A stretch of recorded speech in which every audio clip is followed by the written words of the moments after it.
आज थोड़ी देर से घर लौटा।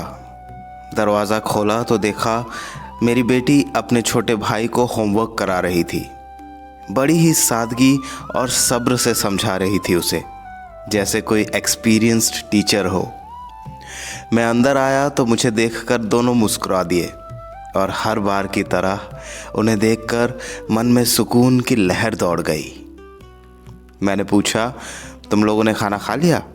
वो बोली, हाँ पापा, सब ने खा लिया। फिर मैंने कैजुअली पूछ लिया, तुम्हारी पढ़ाई कैसी चल रही है? उसने हल्के से मुस्कुराकर कहा, अच्छी चल रही है पापा। उसकी मुस्कान में मुझे थकान का एहसास हुआ, लेकिन उसने जताया नहीं। रात को अपने कमरे में पत्नी से बात करते हुए मैंने पूछा, हमारी बेटी उम्र के हिसाब से कुछ ज़्यादा ही रिस्पॉन्सिबल नहीं हो गई है? मैं खुश था कि ऐसा है। पत्नी ने भी बंद आंखों के साथ ही धीमे से हामी भरी। शायद वो भी थक गई थी। थोड़ी देर बाद जब मैं बेड पर सोने आया तो उसने धीरे से कहा, आपको याद है पहले जब भी उसे ऐसे लिखने के लिए कहा जाता था तो हर बार वो कौन सा टॉपिक चुनती थी?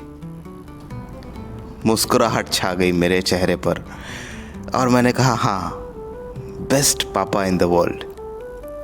और फिर उसने कहा, आपको क्या लगता है वो क्या ढूंढ रही है? उस सवाल के बाद न वो कुछ बोली और न मैं कुछ बोल पाया। अगली सुबह ऑफिस जाने से पहले मैं बेटी के पास गया और सॉफ्टली कहा, थैंक यू मेरी बेटी बनकर हमारी जिंदगी में आने के लिए। कुछ पलों के लिए वो ठिठक सी गई, फिर दौड़कर मेरे पास आई, मुझे गले से लगाया और बोली, आई लव यू पापा।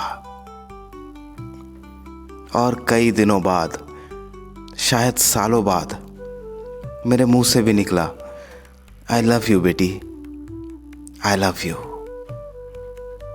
हम दोनों की आंखों में आंसू थे।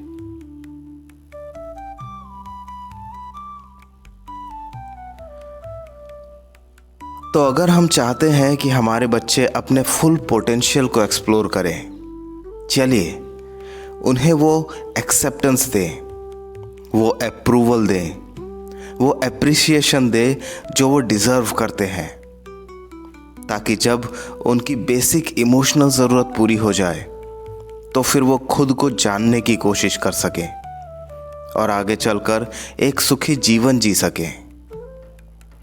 मिलेंगे मेरे पापा के अगले एपिसोड में एक नए पेरेंटिंग टिप के साथ। रिश्ते, जज्बात और काश।